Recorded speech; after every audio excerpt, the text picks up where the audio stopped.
رمضان رمز یعنی اس کے معنی ہوتے ہیں جلنا، رمز سے ماخوذ ہے، اور چونکہ یہ مہینہ بھی گناہوں کو جلا دیتا ہے اس لیے اسے رمضان مبارک کہتے ہیں۔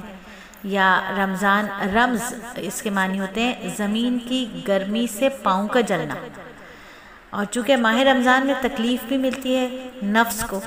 اور جلن کا سبب ہے، تکلیف کا ملنا جلن کا سبب ہے، اس لیے اس کا یہ نام پڑ گیا غیاث اللغات میں۔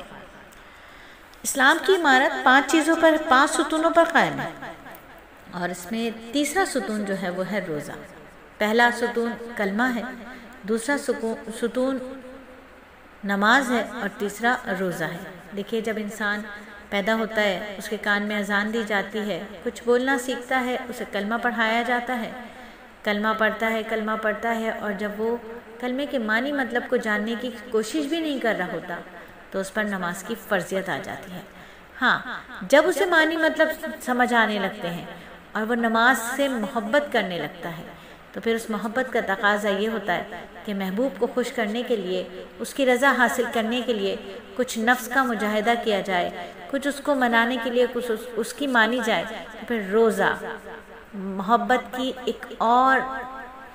نشانی ہے، محبت میں اٹھایا جانے والا ایک اور قدم ہے اللہ کی محبت میں۔ یعنی جب کسی سے محبت پکی ہونے لگتی ہے نا تو بھوک پیاس اٹھ جاتی ہے،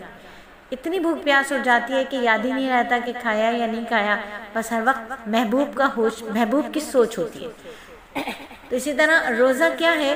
جب نماز کی عادت پڑ جاتی ہے، اللہ رب العزت سے ملنے کی، ملاقات کرنے کی عادت پڑ جاتی ہے تو اس کی یاد میں انسان کھانا پینا بھولنے لگتا ہے، ہر وقت اللہ کے ذکر، اللہ کی یاد، اللہ کی محبت سر پر سوار رہتی ہے، کھانا پینا کچھ اچھا نہیں لگ رہا ہوتا، صرف اللہ کی یاد ہوتی ہے اور اللہ کی بات ہوتی ہے۔ تو اللہ تعالیٰ یہی یاد اور یہی بات ہمارے دلوں میں ہر وقت ڈال کر رکھے کہ ہم اس کی محبت میں ایسے ڈوب جائیں کہ نہ ہمیں کھانے کا ہوش ہو، نہ ہمیں پینے کا ہوش ہو تو صرف اور صرف اس بات کا کہ مجھ سے میرے اللہ راضی ہیں یا نہیں، بس مجھے یہی ایک ہر وقت کی فکر ہو کہ میرے اللہ مجھ سے ناراض نہ ہو جائیں، اللہ کی رضا کی فکر ہو، اللہ کے دیدار کی فکر ہو، اللہ کے دیدار کی چاہت ہو، اللہ کے دیدار کی چاہت ہو اور اللہ کی رضا کی فکر ہو۔ جب اس محبت میں دیوانہ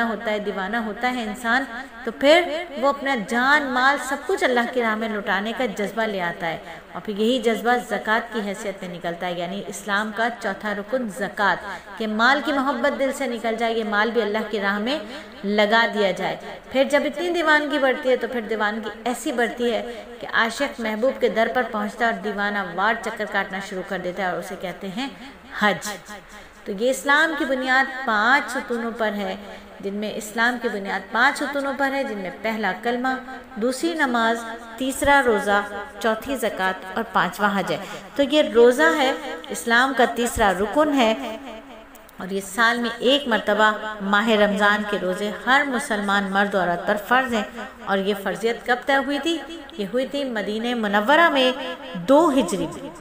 روزے فرض ہوئے تھے ہم پر، اور روزوں سے قرآن کا ایک الگ ہی تعلق ہے، رمضان اور قرآن۔